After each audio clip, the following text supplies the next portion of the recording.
What's up, everybody? Happy Wednesday. Before I get into this video, let me just say this.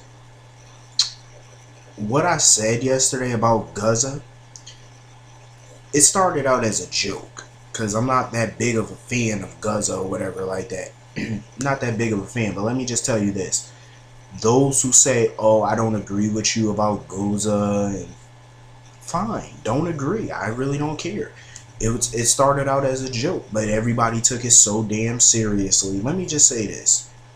Everybody sat there yesterday praising Frank and Ron. I got so many inboxes yesterday. So many people saying, oh, Frank and Ron are so better. But who show, I mean, not to be mean or anything like that, because I love One Life to Live, but whose show got canceled and whose show is still standing? General Hospital or One Life to Live? Which one? Even though One Life to Live is coming back online, but still, come on now. Ron and Frank were producers and writers of One Life to Live, and that show got tanked. And yet Guza was the head writer for General Hospital for years, and that show is still standing. Everybody keep talking shit about Guza or whatever like that. I'm not a huge fan of Guza. Yes, he did some dumb storylines, and he wrote a lot of bad characters. But obviously he did something right, because GH never got canceled during his time on the show. It still was standing, so obviously he did something right.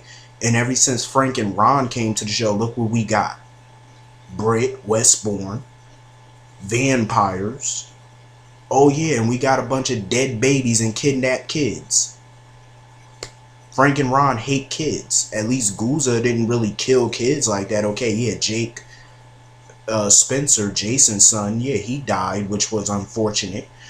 But beyond that, no kid really got killed. Every time you turn around now, kids are getting killed, missing, and kidnapped. The freak. But anyway, whatever. Like I said, I really don't give a damn who agrees with me or not. If you don't agree, good for you. We all don't have the same favorite characters and the same favorite people, and that's fine with me. I really don't care. But anyway, today's episode was pretty decent. It wasn't boring, so to speak. Certain parts were. I don't know what it is, but Molly and Rafe, I'm starting to kind of like them as a potential couple. Alexis gets on my fucking nerves. Like, you are so neurotic and paranoid.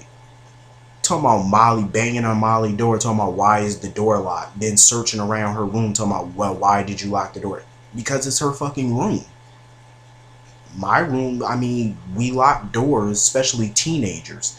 We all lock doors for a reason, because we don't like people just barging in our room, especially when the door is shut. Obviously, we prefer you to knock before you enter. Duh. And she has the right to lock her door. It's her bedroom, might I say. And the bedroom is pretty damn big. That's a big bedroom Molly got. I like it. For a girl's room, is actually pretty nice and spacious. Trust me, if that was a boy room, I would totally pimp that shit out. Trust. But I'm just saying, it'd be electronics all over the fucking place. And I'm sure some of you girls are gonna go into a frenzy just because Rafe was in the buff, if that's what you want to call it, because he was shirtless or whatever. I'm sure the girls are about to go into a frenzy. And this is what I'm a little pissed about. Why couldn't we have some women half naked on this show? I'd rather see that. I'm just saying. I'm a guy. You know, I don't want to see other guys running around in boxers and all that crap. That's not, no. Hell no. The girls get their eye candy for the day, but the men don't get nothing. But looking at Heather Weber, her old nasty ass. Way to go, Frank, Ron. Nice writing. Anyway, yeah, I think the best thing for Rafe to do is to turn himself in. Just go to the cops. You're still a fugitive on the run. Even though Caleb let you out of that jail cell, but still, you're still a fugitive. You have to turn yourself in. You can't stay on the run. So, and what did Molly say? She was going to make him some toast, peanut butter toast, To me, that just don't sound appetizing. I'm just saying, like, I eat a lot of peanut butter. I'm a peanut butter junkie. I love peanut butter. But peanut butter toast, never in my life had peanut butter toast before. Never. I think I might try it because I'm the type of person I try anything once. It depends. If it's good, I'll keep trying it, but I like to try everything once. Peanut butter toast don't sound half bad, but I don't know. It's pretty tempting. I might try it later. Anyway, yeah, I think the best bet for him is to turn himself in. Heather Weber gets on my last fucking nerve. Why do she keep trying to kidnap this baby? For what? Daniel don't like you. That's apparent. The kid, he might just be a baby, but trust me, babies sense danger and they sense stupidity. That's the good thing about babies and kids. They're pretty smart. And little Jason already has good sense because he'd already, you could see the frown on his face when that old ugly bitch come in the room, so I could tell he don't like the hoe. And why do she just keep, and y'all say Frank and Ron are good writers? Why do they keep fucking with Danny all the time? Like, seriously, for what? He's not the only baby in Port Charles. Why do they keep messing with the kid? He's been kidnapped more than once, and the boy damn near died. Like, seriously. Why do y'all keep fucking with that baby? Seriously, leave him the fuck alone. Sam need to hire some bodyguards, I'm just saying. No wonder Sonny and Jason always kept guards around their kids and stuff. Sam, get some guards, please, for the love of Christ, get guards. Because I'm tired of this old... How the fuck did she get into Alexis's house anyway? I keep forgetting people in Port Charles and soap operas don't lock their doors, apparently. Because how does bitch keep getting it? How do people just have the freedom to barge in houses whenever they want? Locks, people. Y'all got some money, buy some locks. Anyway, Caleb. Wouldn't Heather Weber sense that something is off about John McBain? Quote unquote. Because for one, she's a wanted fugitive, and yet she saw John McBain, or she thinks she saw John McBain on the pier, and yet he let her go. Wouldn't she think something was odd? Because why would he let you go knowing that you're a fugitive? But of course she don't care. Todd sitting up in that thing looking like a homeless person. Todd, seriously, just hop on that boat and get the hell out of town for a while. Forget about Carly, forget about Star, forget about Heather Weber, please, and just go. Caleb is such a sick bastard, like seriously, there's something obviously wrong with that man. And it was so fucked up that he killed the professor. That was so fucked up. Like, why you had to kill that old geezer? That wasn't fair. That old man ain't do nothing to nobody. You gonna kill that poor man?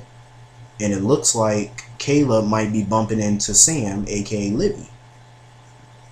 Shouldn't that be something? Speaking of, where the fuck is Livy at?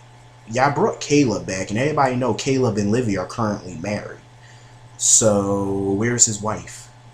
How do you explain that, Frank? Ron, nice writing. Idiots.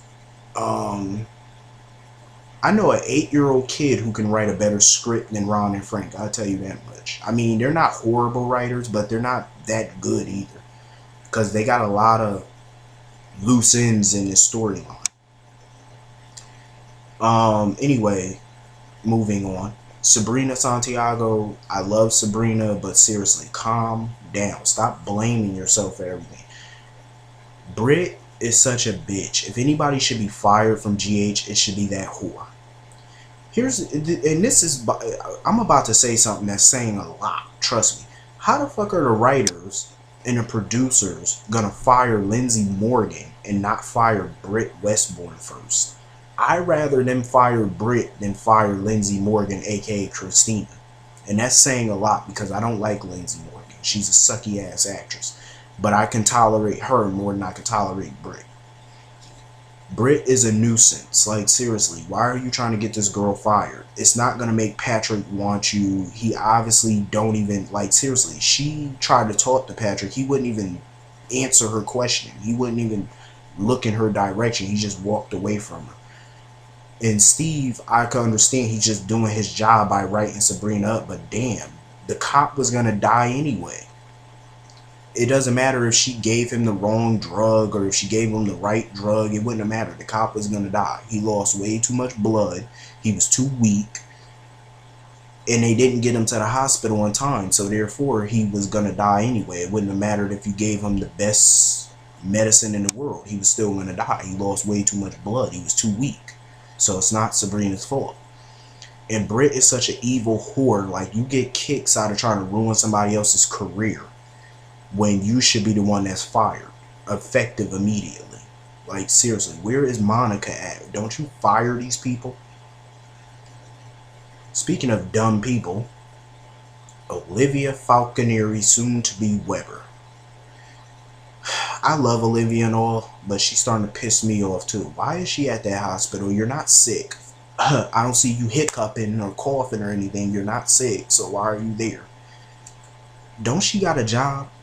Last time I checked, Olivia was the operations manager at the Metro Court. Why aren't you at work? Why are you hounding Steve knowing that he's at work? Shouldn't Steve be written up for this? Like, your fiance should not be at your job. You should not be talking while you're on the clock. Olivia, leave the hospital. You and your visions, leave. Like, seriously, why is she there talking about Heather Weber, then talking about Sabrina? I'm like, bitch, Sabrina don't want your man. Nobody does except you. He's wrinkled, he's old, he's stale, and he's cheap. Nobody wants the bitch but you. So go about your business. Please, like, Olivia is frustrated. Like, why do you keep standing at that hospital talking to him? He's on the clock. You can get Doc to pay for that, dum-dum. John McBain. Okay, now we finally get to the reason why John was not answering his phone. Apparently, he was at the university talking to the professor about vampires. And of course, John didn't believe the guy about vampires. Why would a professor lie about vampires? He's a smart guy. He's a professor for a reason. Sam, all I could tell you is I understand that you want to be friends with John McBain. You're trying to help him, but your attention needs to be solely on your son at this point. Not no cop who obviously is trying to get into your pants. And I really don't care who agrees with this or don't agree with this. I really don't care. Sam needs to be at home, not dealing with this vampire shit. Can't they give Sam a better storyline? Like, seriously. Sam, you cannot get John McBain out of that police department, so you might as well just go home, be with your son, get you in some mommy and me time, and kick Heather Weber's ass while you're at it. And they better not try to blame Rafe for Heather Weber trying to take that baby, because it's not his fault. Maybe if Sam was babysitting her own child, this would not be happening. Keep a better eye on the kid. You know he's a target. He is a Morgan. Anyway, Lucy Coe is batshit crazy, of course, but she's telling the truth. Caleb is real, so I give her that. Kevin Collins, please go back to where you came from, wherever the hell you were, because you're starting to irritate me. Kevin is the most simplest doctor I've ever seen in my life. Keep calling this her delusion. You're the only delusional jackass I see, dummy. Your wife is telling the fucking truth and you're sitting there doubting her. I can understand people don't believe in vampires, but vampires, believe it or not, I looked this up, and vampires are actually real. In real life, yeah, vampires are actually real. I actually looked it up on a reliable source. They are real. They're not that fake as people try to perceive them to be. Even though it's a little far-fetched, because it's rare that you would ever have an encounter with a vampire, but they are out there, trust me. So for him not to believe his own wife, I can understand why, but at the same time, you're sitting here calling her delusional to her face. That's a little fucked up. Like, seriously, she's your wife. Anna DeVane, I could tell Anna's starting to believe her story. I think she's definitely starting to believe her. You could look at Anna's face and tell that she's believing her story about Caleb and about this Rafe and vampire. I think Anna's just trying to make sense of all of this shit, because, you know, it's a little far-fetched. You know, a vampire running around killing motherfuckers. He looked just like a detective. I can understand why you would be doubtful. Anyway, Tomorrow is Valentine's Day, so I hope everybody out there has a great Valentine's Day. Have a great Wednesday today. I will see all of you tomorrow. I'm out. See you later.